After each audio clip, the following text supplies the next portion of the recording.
Hello, and welcome to part 3 of my Bloodborne effective run. Dylan rejoins us today. Indeed, I am here. Let us continue the journey of the hunter. Well, first I want to talk about the boss fights I had previously. I did mention that it is an effective method to use the oil urns in conjunction with criticals and the Molotov cocktail. And maybe I'll do in my next LP, if I do another Bloodborne LP, I'll try using that method. But I didn't use it here. It's hard to set up. I would say it's a highly skilled maneuver, and this is supposed to be noob friendly. It is definitely a. Oh, Oh, you must be a hunter. Very sorry. The incense must have masked your scent. Good, good. I've been waiting for one of your ilk. These hunts have everyone all locked up inside, waiting for it to end. It always does, always has, since forever. But it won't end nicely, not this time. Even some folks hiding inside are going bad. The screams of women folk, the stench of blood, the snarls of beasts, none of them's too uncommon now. Yhanam's done for, tell ya. But if you spot anyone with their wits about them, tell them about this here Erden chapel. They'll be safe here. The incense wards off the beasts. Spread the word. Tell them to come on over. If you wouldn't mind. all right. Yeah, it's a definite. I didn't get all the dialogue. Yeah. So, we don't have to worry about it too much. I mean, there are playthroughs out there that we're really sensitive about getting the dialogue. I'm not really going to be worried about the doll's dialogue here. Mm-hmm. But yeah, you were saying. Yeah, it's a definite high level maneuver to be able to quick scroll through like a large amount of consumables that you can use that aren't your blood bullets or your vials. I mean, luckily in that situation with Cleric Beast, you're only using 2. Mm-hmm. But with Gascoigne, I highly recommend using 3. You want to use the music box to put as soon as he gets in the beast state. Throw a oil urn at him, get a charged R2 on his back, and throw the Molotov. You're probably not going to have time to get the visceral off. You might, but you're probably not going to have time. So I would argue that is really difficult. The moon is close. It will be a long hunt tonight. If the beasts loom large and threaten to crush your spirits, seek a holy chalice, as every hunter before you has. A holy chalice will reveal the tomb of the gods, where hunters partake in communion. Most of the holy chalices lie deep within the tomb of the gods, and the few that found their way to the surface were lost again in the hands of men. But if the old hunter tales remain true, one of the holy chalices is worshipped in the valley hamlet. Yet the town is in disarray. It was burned and abandoned for fear of the scourge. Home now only to beasts. The perfect place for a hunter, wouldn't you say? On Cleric Beast, One of the holy.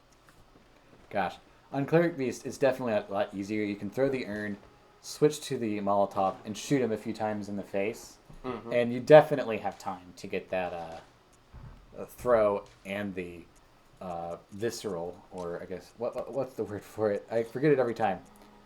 The riposte? No, it is a visceral attack. Yeah, it's a visceral attack. It is visceral attack. Visceral. I'm getting confused. Yeah. It is visceral attack. If you're wondering, Dylan and I are in the same room right now. Now, I do want to comment quickly on the discussion Gascoigne just had with us. He's basically telling the player to... Chairman. go. What did I say? You say Gascoigne. Yeah, It's Garriman. He's telling the player to go to Old Yharnam, which I do not do. In fact, we're going to be skipping Old Yharnam, going straight to. We're just going to be going through all of Cathedral Ward basically, which is in normal playthroughs not accessible to the player. But since we have bought the Hunter Chief emblem, which you can do if you're stuck on Old Yharnam's Blood-Starved Beast, you can farm up 10,000 and buy it. Allows you to run through and effectively get a +6 weapon, which I think is really important. Now, I selected a different area than we ended up at because I wanted to show off this. Yeah. Oh, well, hello. Splendid. Let me ask you a small kindness. You're soon off to hunt, I presume? Then, if you find any survivors, tell them to seek Yosefka's clinic. Upon my Hippocratic oath, if they are yet human, I will look after them. Perhaps even cure them. This sickness, these beasts, they are not to be feared. This time the night is long. I may be trapped here, but I should do something to help. I'll even offer a reward for your cooperation. Tempted? Well, off you go then. If you find anyone who's still human, send them straight to Yosefka's clinic. You can assure them there's no place safer. Please, do me this service. So I'm just going to come out and say it now. Don't send people here unless you want them to die. Yeah, one thing that's important to know in this game, just for a lore standpoint, is not everything is as it seems. There's a lot more things going on in the environment, so I recommend paying attention, and not only in a gameplay idea, but also in just a story plot-wise, pay attention to what's going on around you. There might not be any solid answers when you're doing something, but like one thing we gave away in the first episode is that there is a change eventually in someone's dialogue, and there's this fight. Yeah. So like the woman we just spoke with was not the real Yosefka that we featured in the first video. It is canonically known as, and I believe in the credits known as Fake Yosefka. Indeed. Which now is a great name for a character. Now, one thing to call us back now, this is your first time experiencing this combat move. Yeah, that's the first time I've actually ever seen that. Yeah. And I feel like I got a little bit ripped off because I did successfully get the parry off. Yeah. But it is what it is. And I can't believe I didn't die. I'm pretty sure I was at 1 HP. But yeah, back to Yosefka. That is canonically Fake Yosefka. Mm-hmm. And if you send people to her, she's going to experiment on them and transform them into, I don't know what. Kin, I believe they're called. Yeah. Roswell. Yeah. We'll see them later, is what you need to know. Here I'm trying to show off, a lot of people will, well, not anymore. In the original patch of the game, you were able to jump onto this ledge and then do an R2 and go over the bridge, allowing you access to the back of Yosefka's clinic much earlier than intended. It's similar to the wolf glitch that I discussed in the first episode, although much more controllable because it was controllable by the player rather than RNG of the character. And here we're going to talk to this guy one more time. He's going to...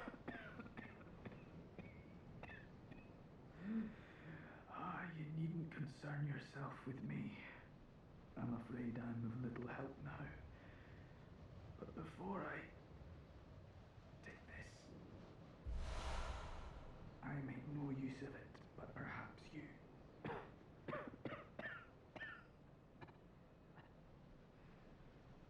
What afflicted me was incurable, but this town gave me hope. Their strange blood bought me time. I was most fortunate, unharmed by the plague of beasts. I can even die human. So, like, the other place that you're able to send people is the Cathedral Ward with the withered old man. Or, well, I don't know if he's old, but the withered I like to man. call him a ghoul because he kind of resembles the legless dudes in the sewer, but he's obviously still human and not a rotten corpse. Yeah. Yeah, that is actually the safe place to send people. I will be sending one potential rescue to Fake Yosefka, because I don't want to fight him, and we'll get to that after we fight Amelia. Yeah, we'll get to that later because context clues with him. Mm-hmm. Oh yeah, much detail, and it'll be very pointed out. I spend a lot of time standing around him and pointing out interesting things. But that, you know, although calling him might be disingenuous, it's 2020. You can't assume genders. I mean, it's clearly a man and clearly a beard. I don't think Yharnam probably like is beard. up to code on gender politics. I mean, Victorian age was a wild time, man. I'm gonna be just real. I don't know how accepting people were of modern ideas. They did love seances, I'll tell you that much. Fucking seances. And, we're about to be able to rescue our first NPC. And like I said in the last episode, I don't particularly like her until she gets delusional, but, you know, I still like saving her anyway. What is it now? Are much better ways to pass the time. Unless you found me a nice, safe place.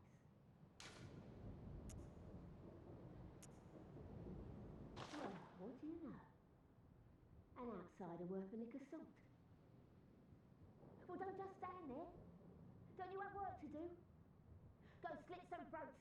Get this mess done with.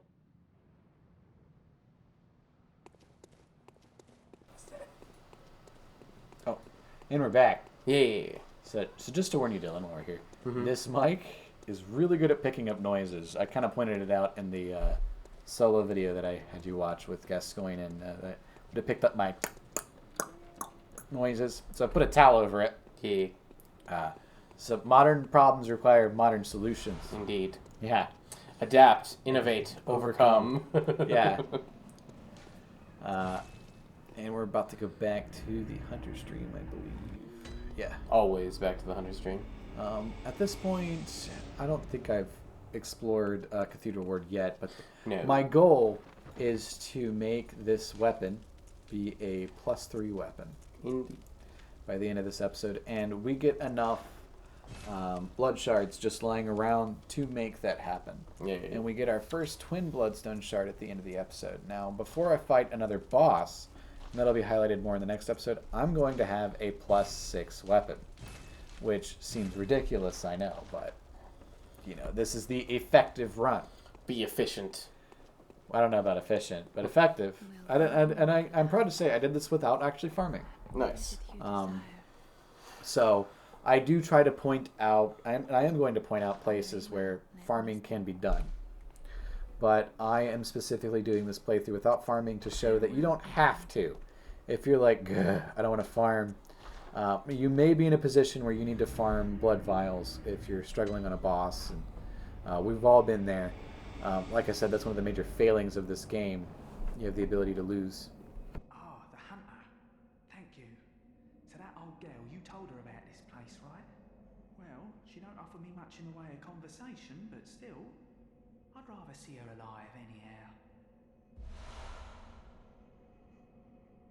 If you find any sane survivors, well, send them along to Erden Chapel, will ya?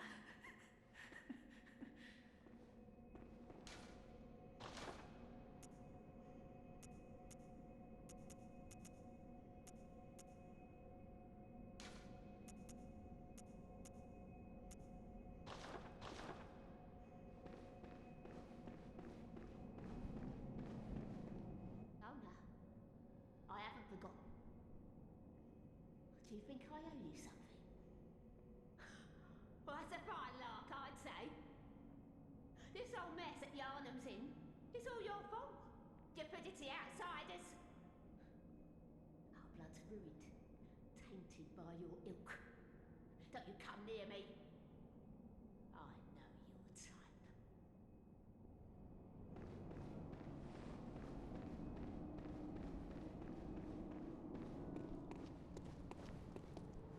Here I'm looking for Eileen, but she's not there yet. Not yet. Just to double check. It's knocking the rust off. Of course, she's not there yet. I haven't opened the gateway. Also, there's this guy. Whoosh! Yeah, these guys are actually quite parryable. Yeah.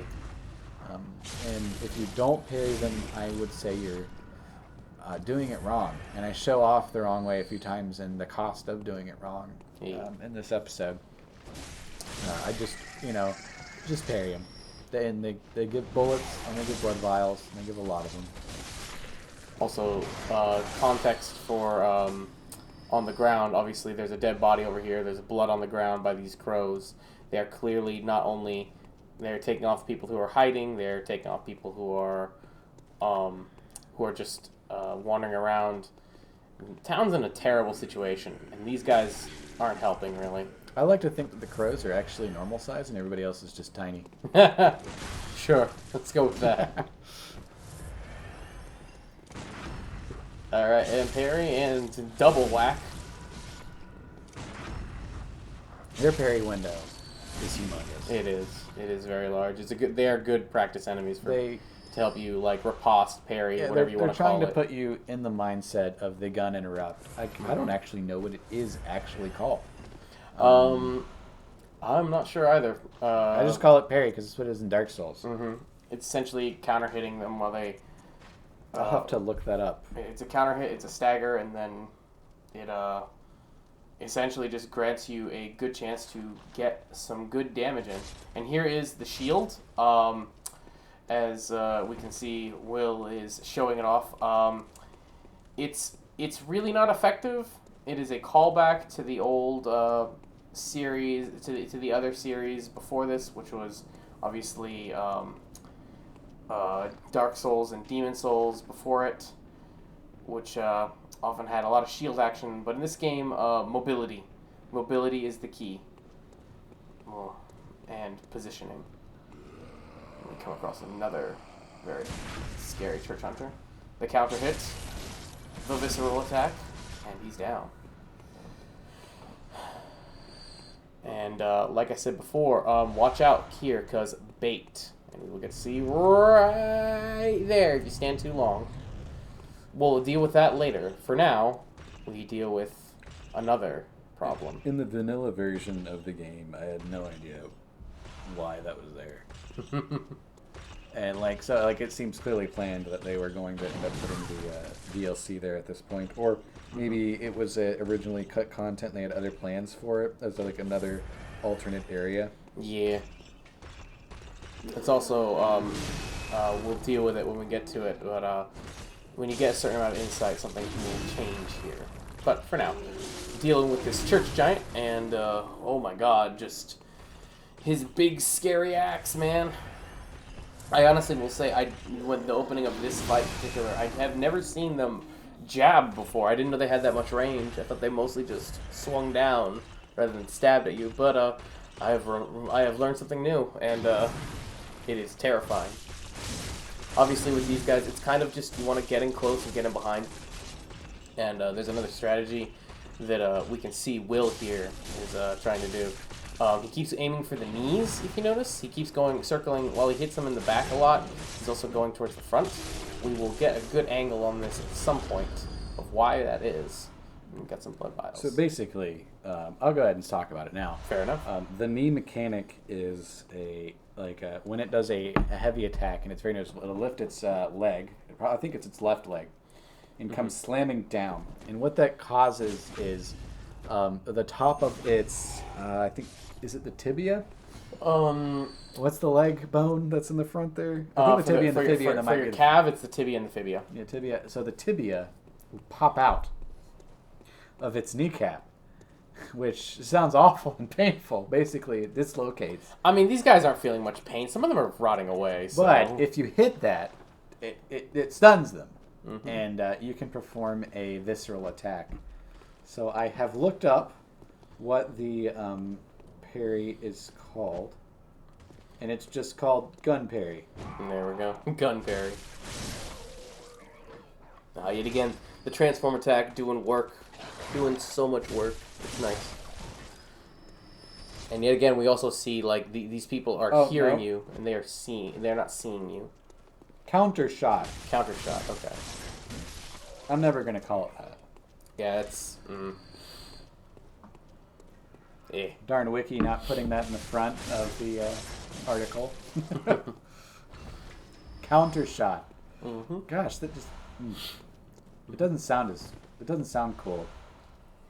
Maybe I'm just so used to calling it parry that it sounds cool. Fair. So I'm not actually planning on going to Old Yharnam, but I am going to unlock the lantern so I can just fast travel there. Yeah. Here, and we also want to meet an NPC. Sunbro. I wouldn't. Give It's him... the same voice actor. Really? Yeah. Huh. Yeah, and he serves the same purpose. He gives you the. Well, he doesn't give you it, but he talks about cooperation and jolly cooperation at that. Indeed, though. We'll Alfred. see. I don't really. I would say he doesn't have the the same. He doesn't have the same quest lines. No. Link.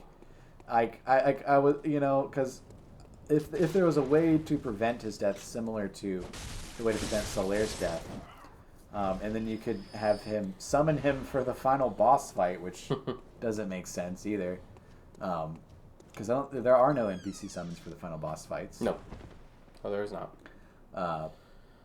That it'd be kind of cool if you could do a special quest line to get an NPC summon for it. Because I like summoning the NPCs in Dark Souls, and in this playthrough, I've decided to 1v1 all of the bosses because I have never actually done that on normal NG. I have technically 1v1'd every boss before this playthrough, but I'd never actually 1v1'd all bosses in normal NG. And when if I do go through the Chalice dungeons, I'm actually planning on just doing that as a co-op playthrough. All right, here's Solaire. Alfred. Alfred, yeah. You're a beast hunter, aren't you? I knew it. That's precisely how I started out. Oh, beg pardon. You may call me Alfred, protege of Master Ligarius, hunter of vile bloods. So, what say you? Our prey might differ, but we are hunters, the both of us. Why not cooperate and discuss the things we've learned? Oh, very good. Very good indeed. Take this to celebrate our acquaintance.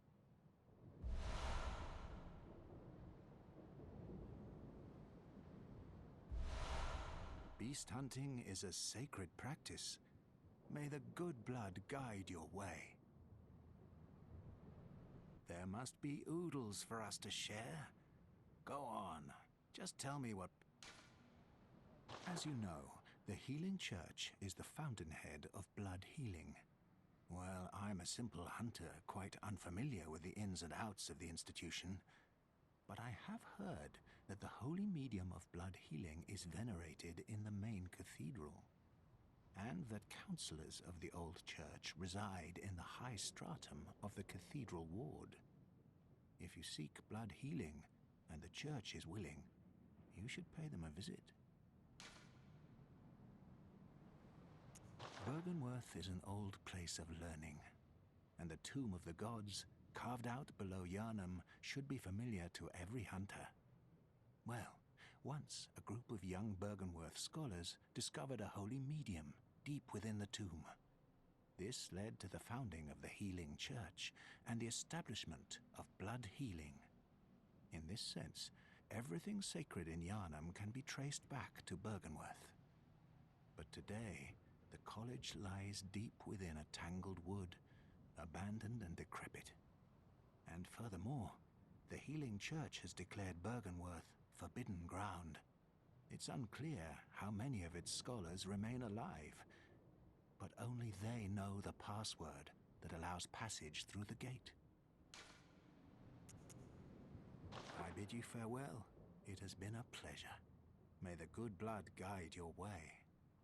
And here we will learn about the different kinds of blood. As we have already learned, there are multiple kinds of blood, and eventually you'll figure out that, honestly, they all have their perks, but overall they're all bad. Now, we also find about something very important: fire paper. Yes. So, like, you have paper that I guess is laced with Catches fire when you gasoline or something, and when you scrape it, when you scrape it against your blade, it catches fire. Your blade specifically. Yeah, your blade catches fire. And effectively, what this does is it gives you, I don't know if it's a flat damage bonus or a scale. I think it might be a scaled damage bonus. I'm not 100% sure. Do some research on that. But it gives you a damage bonus. And more damage in this playthrough is important. Mm-hmm. While I am making a conscious effort to have a noob-friendly amount of health, I am also prioritizing damage, or being effective with our leveling so that we can tank hits and we can also dish out damage as well. Here I'm trying to remember how to get to that item. I can't quite seem to remember. All it is you go down the ladder and then you go up the stairs. And I am looking forward to the point at which I had, what's the word I'm looking for? Updated the brightness so that we can actually see. Yeah. Antidotes, because at this point I was having trouble seeing, and it was here I decided, the game brightness might be a little low. Yeah. So we come down here for a couple of things. One, to hit the lantern, and two, an important item for the blood-starved beast boss fight. Down here, there is, I think it is the blood cocktail. Yeah. And what the effect that has on beasts is very similar to the crystal skull effect. And here's where I finally put on the torch. I never take off a torch after this. I think I swapped this out for the hunter's torch. Oh, I guess that I didn't get that item down here. No, it's somewhere in here. Oh, I saw it. I just missed it. Mm-hmm. Luckily, I already had some from the first level next to the the trap in the wheelchair in the dark room. Hunters are not allowed here. We'll learn about that later. No hunters allowed, so I don't go after that. But yeah, I do miss the item in that room. It's behind some pots. So just roll over the pots, and you'll pick up the cocktail. And at this point, though, we're not going there. Yeah, that's Old Yharnam. Yeah, we've unlocked the door. Hmm. And we're just going to be exploring Cathedral Ward in its entirety here, because we want to be as strong as we can possibly be before we have a boss fight. And possibly is probably not the right word. As strong as we can reasonably be. Yeah. Because if you want, you can grind. All right, you can grind levels. There's nothing wrong with doing that. In fact, if you're having trouble, get strong, get swole. Yep. Play the game. Practice. A lot of people say get good, and that is important. But getting strong and swole is also effective because you can minimize the chance for mistakes against encounters, and also that is effectively practicing. It is an opportunity to get good, so to speak. So upcoming here, I used to always make this mistake of like, look, there's a back. You can go backstab that guy, but it's a trap. Yeah, there's that guy who will come out of nowhere and just like wallop you. There's also 2 crows over there on the left. Yeah. And also we get to see me miss some parries. Or counter shots. We'll call them parries. I'm sorry. I've been calling them parries too long. Too early. Yep. As you can see, he doesn't have a brick. He upgraded. He's got that's a statue. Yep. It kind of reminds me of the dudes in Blighttown that just carry around like a body. Yeah. You're like, yo, I'm so mad, I'm gonna hit this motherfucker with another motherfucker. I mean, it's a very effective way to kill someone if the body is still alive. I've seen this in RPG standards. It's quite amusing. All right, so yeah, there are the crows over there, and if you want to go backstab him, they're going to try to stop you from doing it. You can attract that one, kill it. He doesn't get too bothered by that, and there's still the one in the front, but at this point, he's not going to be able to interrupt my attack. Well, there's 2 in the front. Yeah, you're right. And this is also alert behind that wagon, the monocular, and I miss it. I do not grab it for whatever reason. I forgot where it was. I had to look it up because I was so frustrated. I'm like, I'm sure I had the monocular at this point. Yeah, you can get it, but you missed it. It's right behind that wagon. Just get it. it allows you to do precision shots, and I use it towards the end of this playthrough in the fishing hamlet. Kill the birds, kill the birds, kill all of them birds. Going down this path is going to give me enough bloodstone shards to get my weapon to +3 without the grinding that I talk about in episode 1. And we are being attacked by my kitty cat right now. And here we So- go for the knees. Let's talk about this. And like these guys are really hard to fight, actually. And that's if you try to maintain your distance. Yes. They are just not programmed to fight against being in their butt. Yep. And I don't mean that like in a sexual manner. Just like get up in there and whack away. Yep. They are I'm trees. not doing myself any favors here with my terminology. No, they are trees, and you're the hatchet man. Cut them down. Chop them down. And then if you feel like breaking pots, here you are. And so finally, I think this is a blood gem, or it's a bloodstone shard. Yeah, it's a blood gem. Not really. I don't think I actually ever equipped this one. I might be wrong, but it's worth it because putting blood gems in your weapon, more damage. Yep, more damage, more stat bonuses. It's The good. 2 things we're worried about in this playthrough: more damage and being able to take damage. Better stats. Also, Save quit to make the crystal lizard spawn. I'm sorry, wandering madness. Wonder Madness, Crawler Madness. Yeah, take it. And here is the point where I have enough to upgrade the Saw Spear to be +3. And that'll be the end of the usage of... actually, I had enough a while ago. That's 15. You only need 8. You need 3, 5, and then 8. So a total of 16 of bloodstone shards, twin bloodstone shards, or bloodstone chunks to go to the maximum that those units allow for an upgrade. And you only need 1 blood rock. Only 1. Luckily, you don't need 15 blood rocks. Thank God. And here you're using the Hunter Chief emblem. Yep. Which, one thing of note, if you completely skip going through this gate, which you can, if you reach a certain level of insight and you come back through, the messengers will pull that lever for you, whether you're on either side. When you approach it, it will be opened. They can, and you can see. Yeah, you can see them at that point too. There's Here's an me eye. making a mistake. Yeah. There's no lever over here. Don't Yeah. go this way. Yeah. Just asking to fight multiple of those giants at once. Yeah, you've definitely fished them at this point. Here they come. And I've got 8K. That's nothing to scoff at. Yeah.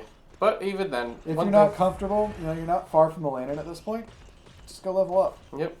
Go level up. If you are comfortable, you don't have to.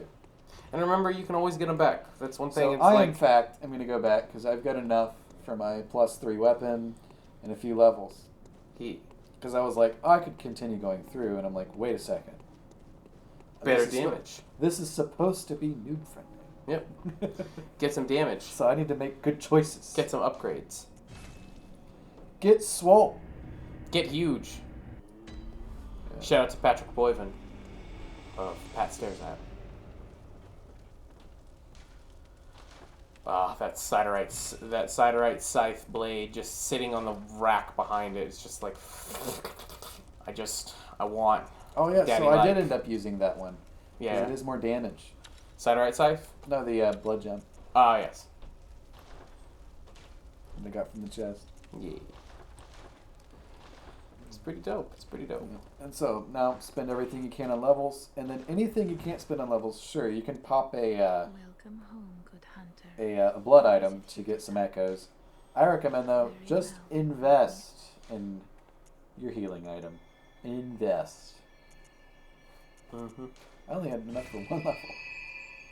So at this point, my next goal is I'm going to get all 4 of those stats to level 20. Farewell, good And hunter. after that, May you I'll be focusing on health and skill. I think the soft cap for stats is 25, and by soft cap, what I mean is you get a specific amount of benefit until you get to level 25, and then you get a diminishing return after that. And then after level 50, you get a much stronger diminishing return in levels. So people kind of recommend taking your primary damage stat to 50. I find the health stat going to 40 to be more than adequate for myself. Indeed. I usually actually probably leave it around base because I like glass cannons. You like hitting. I mean, considering hitting hard. I mean, considering your D&D builds, it's very similar. Yeah, but I like to invest in damage because something can't kill me if it's dead. But if it's not dead, it's very easy for it to kill me. So give and take. But usually I focus damage and then afterwards focus health when I level up in these. But I was like, that might not be the noob-friendly thing to do. And actually, speaking back to Patrick, I was watching the, one of their Dark Souls runs with Wooly, which changed my philosophy on this. Because Patrick was basically like, level up enough that you can equip the weapon you want to work with. Yes. And then invest in health. Yes. Oh, poison knives, important. Always important. Those are going to be important later. I don't actually recommend using them on regular mobs. Yeah, they're more useful for big guys. We'll say big guys. Big guys is a good term for it. Guys with guys that are huge health, that are unfairly leveled compared to you. Yeah. That may or may not be hunters. Yeah. Also, may or may not be some pieces of shit beasts that you should just fucking walk all over because fuck them. Apologies. We're far enough into the video. I think we'll be okay. My goal, anybody who's offended, I am not going to go out of my way to cuss, but I'm not going to go out of my way to censor myself. Indeed. The English language is fraught full of words, and I have no intention of fucking limiting my language. But I'll take it over the stench of blood and beasts any day. What is it then? I'm off during hunts, and besides, this is no place for ladies. Wouldn't want to drag you down too.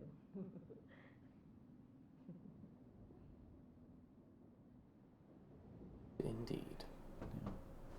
I'm off during hunts, and besides. Yeah, and so she repeats, which actually surprised me, because I've never gotten the dialogue twice in a row like that. And I've played it as a lady before, but I've rescued her, but I've never actually noticed that she says this is no place for ladies. And yet, wouldn't want to drag you down because she's a woman of the night. Oh, get ready for a scare! Surprise! That gothic horror plus jump scares. It is amazing, actually, like watching it back, how much time you have to react. Oh yeah, if you're not like just blindly walking forward. Yeah. And then there's this guy emerging from the fog like a fucking like classic horror movie monster. I'm getting ripped off of my shots by getting shot by that guy. Yeah, well, behind him. Yeah. Then there's this asshole who just is like, well, I'm just gonna ruin the fun. Take him down. Boosh. Done. I find their outfits very Rumpelstiltskin-y. Indeed. They're very Victorian. Very. I'm just getting shot so much. Just constantly getting shot. It sucks. Ironic. I think this is the recording curse because I never have this problem in this hallway. Mm-hmm. Like I knew where they are and everything. It might be rust or it might be the recording curse if you just play worse. Yeah. When you're recording a playthrough. Pressure's on, Will. The pressure is on. I'm on camera now. Oh no. Oh no, look out. Oh my. Camera adds The extra 10 deepest, pounds. widest gratitude. Indeed. For the great healing church. Yeah. All right, and we're back. The audience might not know it, but we needed a drink break. Yeah. It's a long time to talk without Indeed. Yeah. So people in this hallway are pretty enthusiastic, we'll say, about the church in a very sarcastic way. Yeah. They react to them very similarly to how a cynic would react to, well, they're a corrupt government or something along those lines. Indeed, indeed. More poison knives. Necessary. And finally I handle the situation correctly. I'm just like, I'm not even trying that hard to dodge him. I'm just like walking and then slightly turning to the left or right. If you stay here, you don't have to actually worry about the gunmen. And they luckily come one at a time. Yep. Ish. Yeah, ish. Just correct spacing, man. Correct spacing. Try and keep yourself within a certain amount of distance to be able to move in. Other than missing that parry, I don't think I could have handled that better. Yeah. And now, get into that. Now get in and smack those guys. Slap the booty cheeks. Now, as long as you can kill enemies with the combo, like the R1L1 combo, I think you're strong enough to get through an area. Yeah. Because it's pretty manageable, especially with Soft Spear or Soft Lever. And here, I am just going to, like, this guy has decided to aggro, and I don't like fighting him. Especially without being able to two-shot them. Yeah. So I'm just going to take advantage of his aggression. Yeah. When we get a better look, I would say we can comment on his nature. Just understand that right now we can see that his skin is blue. I believe the technical term for these guys is asshole. I'm sorry, brain sucker. There we go. There you go. That too. That too. But they have a much more different reference, but we'll get into that later. They're like Xur from Destiny. I've never. Full disclosure, audience, I've never played Destiny, so. I mean, like anybody who's actually followed my channel has seen I've uploaded Destiny videos, although I don't do commentary like this on them. It's just more like highlights of when I had a fun game or something, just shared from PlayStation. But Xur, oh, here's me failing because of brightness. Xur is a tentacle-faced man who gives you cool weapons for strange coins. Well, in the original Destiny. Now it's for legendary shards, but yeah. I thought he just had There's the ladder, and I just couldn't see it right on the screen. Yep. And then I got attacked by a dog I can't see. So, yeah, you get ganked by a dog, let's be honest. Well, gank implies multiple persons. I mean, this is a 1v1, but he definitely hurts me. He definitely catches you by surprise, let's be real right now. He ganked you. I did not, I'm waiting. I did not see him. I was not expecting it. Just like the Spanish Inquisition. And here, this is the important lever. This moves the game state forward. Or it might be the next one. I'll have to look it up. But either one of these levers, and you can pull them one right after the other, moves the game state forward in such a way. Eileen spawns, and other events are accessible. And it was at this point that I was like, okay, I'll be able to get to Yar Hagul, which was what I was hoping to do. I was hoping to get to Yar Hagul before doing anything else. The Hypogean Jail. Yeah. And that is how you pronounce it. We'll go there. It's not Hypogean Gaul. It is Hypogean Jail. Oh, someone might correct me on Hypogean, but I am very sure about the jail. Yeah. I could see it being Hypogean, but no. I'm very sure about the soft G making the J sound. And I missed an item here that I should have picked up. Indeed. I will go get it. One thing I want to comment on there, Dylan. If you roll correctly off of there, and I might look for a video that someone does this with. If you roll correctly off of there, you can put the game in the death screen state. And there are many skips throughout the series. See, I notice I miss it. Yep. Related to the death screen state without actually dying. Because they allow you to run through barriers that spawn. What I mean by that is a door that can be opened is not there until you're close enough for it to render. And putting yourself in the death screen state, like if you were to do it here, all the things locally around me would be rendered. But if I went into an area that was far enough away, certain barriers would not be spawned, and I could just walk right through. So, in essence, I could get to the Forbidden Woods early, which would allow me to get to Cainhurst Castle early, which would then allow me to have a +9 weapon after only fighting one more boss. Yeah. Logarius, correct? No. No? You have to fight the Witches of Heimwick. Oh, okay. To unlock Canehurst Castle, which I learned in my last playthrough when I tried to go to Canehurst Castle without actually fighting that many bosses. All right.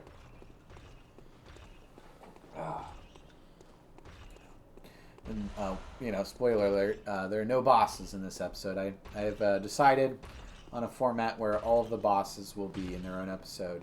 So following this, each boss has its individual fight. And here we see a wild... Oh, no, wait. First, Church Hunter. Hold on. Yeah, you're wanting to point out the the best dex weapon in DS1. Yeah. They did the math. Yeah. Slap in the guts. He's gonna hit you with the walking cane, and then he's gonna get slapped in the guts too. In my Dex DS1 playthrough, I actually ended up not using the scythe, simply because in order to equip it, I had to be and here we see the wild epic name bro in his natural habitat, and we get him, and we gank him, and he's gone. We got him, boys. I thought Epic Namebro was more famous for his coining of the Baldur's Side sword. That too. The Baldur's Swag sword. Yeah, that too. Which in my last Dark Souls, well, not last, but I'm almost done with it. Dex playthrough, I ended up maining that until I had the Kirin set, or Kyron set, or Siren set, or however you say her name. Yeah. We'll go watch some Vadi video. He'll probably point it out to us. Yeah, he'll tell us how to actually say it. Have you seen a video of him? That man's very handsome. I have not. Oh, dude, he's so handsome. I was expecting someone, like, completely different. Nah, he looks like Vadi, I'm calling you out, man. You look like a total Chad. I'm sorry. What's fun with Vadi is his voice and My Name is Bife from the Destiny lore videos sound the same. And I've met Bife in real life. And he does not look like Chad. So, like, I was just convinced they were actually the same person. And just with separate YouTube channels to be different.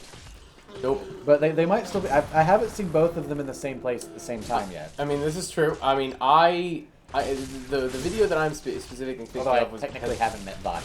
Yeah, like, the video that I'm specifically thinking of is a moment where we actually see Vadi and he's discussing something and we actually get to see his face. Granted, that's probably years old at this point as of this recording. But I literally remember, like, he was very, as far as I'm aware, a wholesome guy, and just listening to him talk and all this other stuff, and then I get to see his face, and I'm like it's literally that Squidward meme of, oh god, he's hot. I mean, that voice alone's enough for me. In both cases. So, like, the story of when I met My Name is Bife is I went to Guardian Con. It was either 2017 or 2016. I think it was 2017. And, it was towards the end of the program, and I was walking around with this painting of a spider tank with Christopher Walken on it. You've seen it in my house. I've seen it. Yeah. And I had a lot of people sign it. And I really wanted to get Bife's signature. He was like the last person I wanted to get, and I got in line to have him sign it, and the person in front of me was like, "Actually, I'm staff member, and I'm the end of the line." Which is fair. That way, I didn't wait in line too long. I missed out, and so I sat down because I was pretty worn out. Yeah. And actually, the person that did the art was his friend from his clan. Ha! So like, I had an in, and he sat next to me. Nice. And I was like, so Bife, I know you're done signing things, but can you sign this for me? Your friend made it, and I think it was Marky Marker. I know his name was Mark. I'll have to look. It's probably not Mark. I'm friends with him on PlayStation. I'm so terrible. I just haven't played Destiny on PlayStation since PC came out very much. Mm-hmm. Can't go in there without the password. Yep. But so I sat next to him, and he goes, "Fine, but you're the last person." I can't do the voice. I'm too excited and smiling. It's all good, man. Like, "Fine, but you're the last person to get this done," and I'm like, "Awesome." And he had seen who else signed it, and he also liked the picture a lot too. So I later got a ride with Disgustipated. Forget his name on the podcast, but that's his PSN. He is a Guardian. He had a Guardian 1 podcast at the time. And I went to the hotel they were staying at because we were gonna like hang out and drink and everything. And Bife ended up sitting next to me again. Oh, there it was. The knee. There's the knee There's that the we knee want to bone. talk about. I'm gonna have to freeze the video and go like wow for that. We're probably not gonna do that. I'm a lazy editor, and I want to get this video out. But you definitely got it because he did the same thing again. But I ended up sitting next to him in this hotel, and he goes like I don't think he recognized me, and if he did, he played it off. Like if he did recognize me, the thought went through his head was like, it's this guy again. Great, he's gonna ask me to sign something. And then you didn't. I didn't. I just drank with him. It was a great time. Yeah. Like let's be real, ladies and gentlemen. Like be cool, fans. Don't fangasm. Everyone's a person. I found out he was a person. Yeah. Now, let's talk about these crosses. Yeah. Or forks, I guess. Yeah, forks, So the crosses, status effect that's stakes. building up right now is Frenzy.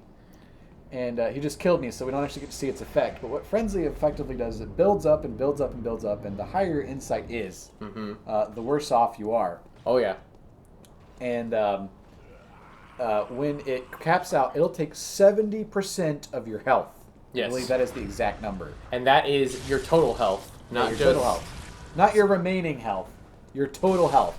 So if you are not at above 70% of your health, you will die. You will have a bad time. It is, I guess, the closest equivalent in this game to Curse. Yeah. Because Curse in Dark Souls 1 kills you instantly and then halves your health. And it doesn't do that here. But in Dark Souls 3, it's just a straight up kill. Mm-hmm. And in Dark Souls 2, it just takes away your human form. Yeah. Which deals some, like, status things, but in general... I might as well get this out of the way. I like Dark Souls 2. Alright, I'm going to say it now. I do like Dark Souls 2. Hot takes over here. Hot takes. It is my least favorite of these games, though. I Not understand. so hot of a take. Yeah. But and that's not really, like, the fair word. It is a great game. I enjoy it a lot. It's a lot of fun. I have a lot of problems with Dark Souls 2. But I want to get this out of the way. I enjoy Dark Souls 2. It is definitely a fun game to have a giant freaking sword and swing around. All right, that is the best. That is my favorite way to play it. I mean, I particularly like that we get a Dex Greatsword in that game. There are not many Dex Greatswords, but I do like Lucatiel's blade. Mm-hmm. So I believe the Greatsword, the Mirror and Greatsword. I think it gets too much hate. Dark Souls 2. I would say, yeah. I mean, it was clear that one thing that's very clear is that Miyazaki didn't make it. So it's a different game. If it wasn't called Dark Souls, I think people would like it a lot more. All right, anyway, we're approaching the end of the video. In the next video, we'll be going on a quest for a +6 weapon. I hope you all have a wonderful night and you stay safe. Indeed. Take care, y'all.